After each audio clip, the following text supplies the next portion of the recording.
Hello guys, this is a review of Daniel Defense M4 rifle. I got this rifle just around New Year. It's a 14.5, it's a basic M4 basically, but made by Daniel Defense. What does that mean in the European context?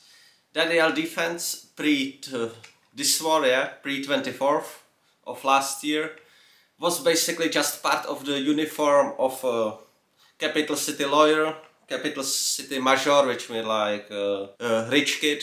You got Toyota Land Cruiser Prado, that was the first box checked. Then you grow a beard, and the third thing is that you got Daniel Defense to yourself and you were like the cool hardcore guy that actually never been in the army. When the news got to me, dude, there is delivery of full auto Daniel Defenses for your unit, I'm like, okay, that's interesting, because they are extremely overpriced on civilian market as well. So I never even comprehended of purchasing one on my own, so I was like, sweet, okay, let's get it.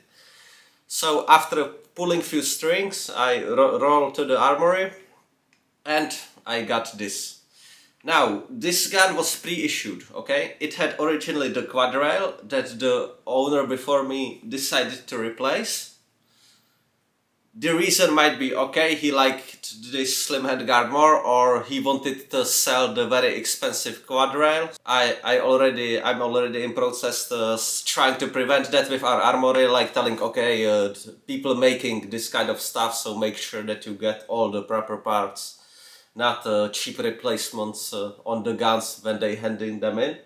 Anyway, the handguard that he put on, it's a Zbrojar, which is a locally made handguard, and it's good quality. What I hate the most is that the dude also put on the adjustable gas block. I absolutely hate those. Okay, one thing is if you are a shooter that shoot for competition, other thing is if you use it in war, okay? In war I just want all the factory stuff on it. I don't want any fancy triggers, I don't want adjustable gas block, nothing like it, but he did a relatively good job on the settings, so I didn't mess with it, and granted some few thousand rounds later it still holds, the rifle still cycles, so that's okay. So, going from the front to the end, I will be also talking a little bit generally.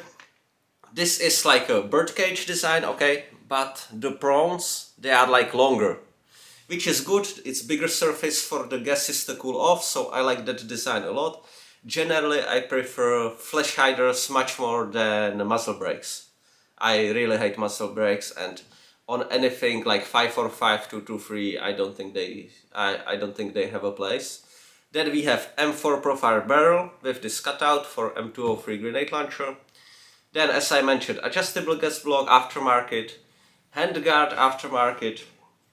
The body is just standard M4, yeah, there is nothing too fancy about it. We don't have any ambidexter safeties, no ambidexter mag releases, nothing like that.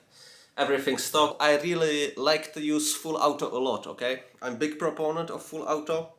So I enjoyed on the brand too that you have the 45 degrees safety, okay? So on brand 2 you would have this as your safe, then like this your semi, and down full auto. On M4 it's semi-auto, and then you need to reposition your hand again and go to full auto. So that's a little bit annoying for me, but definitely something I can live with. Then you have the Daniel Defense charging handle, so you can charge from both sides, and this is fantastic upgrade. This is something that I want to have on all of my ARs. Then we have the not proprietary, but very easily recognizable Daniel Defense pistol grip, which I don't like at all, but okay. I don't like it enough to go buy new trigger guard, buy new grip, you know, buy new pins. It's okay, I can live with that. Then also the dude that got it issued before me changed the Daniel Defense stocks for this B5 stock, which I find a little bit too wide, but when you use red dot without riser, the cheek weld is nice, okay. Also, it have 2 storage compartments on side, so you can store your licorice, so that's +2. Now, what is for me as user, it was absolutely terrible to go from AK-74s to this Western stuff, because the concept of malfunction was something foreign to me, really.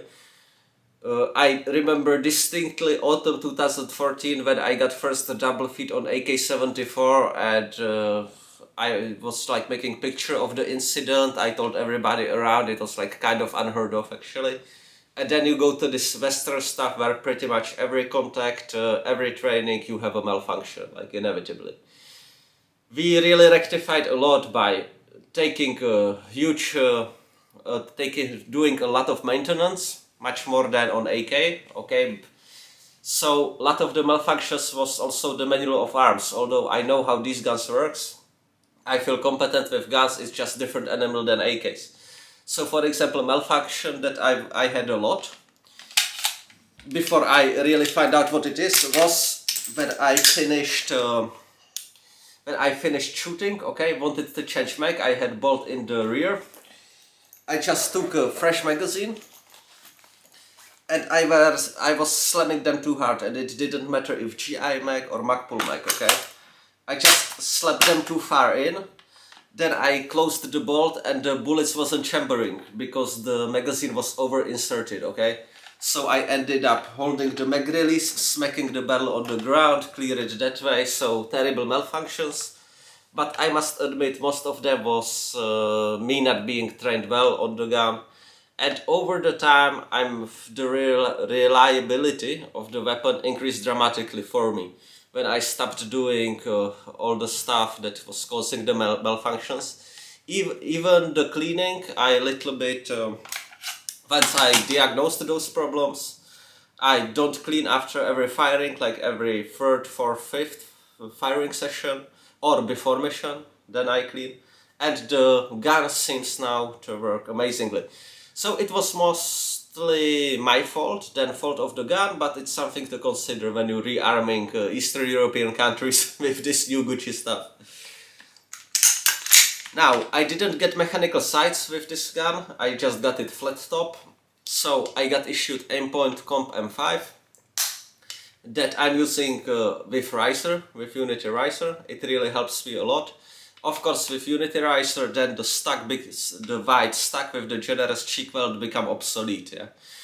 But when you use the lower mount, the cheek weld is nice on this one.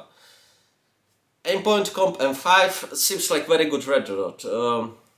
Most people like the T2s, I would like T2 more myself, but it's only because of the smaller blueprint. But generally this is good. Of course, I still dream about ACOG to buy ACOG one day, because I really think that the magnification is great. And recently, when I was considering to buy an EOTech and a magnifier as my long-term goal in purchasing stuff, then I had a talk with Fred that use it in that configuration, and when it's raining, when it's foggy, you have basically 4 glasses that can get muddy and foggy and all that. So he said if he can choose again, he would opt it for ACOG, so it just confirmed my choice of buying an ACOG. Overall, which gun would I like the most? Currently, I'm thinking between Brand 2 in 11-inch version, just because of the added compactness, putting suppressor on it, or Daniel Defense, because I really like the M4, okay? And I really like the DI system. I like how light it is. So if I can get my hands on unmolested Daniel Defense, that would be amazing too, or just standard government issue at M4, that would be amazing. Changes with like quad rails and those beefy handguards on M4, I would really try to buy some M-Lock handguard, because the better grip, and most importantly when you're running with burr guns with huge loads, you can carry the gun in one hand easily, and then every gram really not matters, but it's nice to have very light, very compact weapon. So generally M4s are great guns. It doesn't really matter for me if it's government issue FN made or if it's some Gucci Daniel Defense. I really like those, and the biggest benefit of all in the family of AR-15 is the generous estate space in the front, okay? You can put your packs, you can put your pressure pads, and you can put your lights on it without it becoming too busy. So that's like the biggest advantage that I see going forward for AR-15 type of rifle.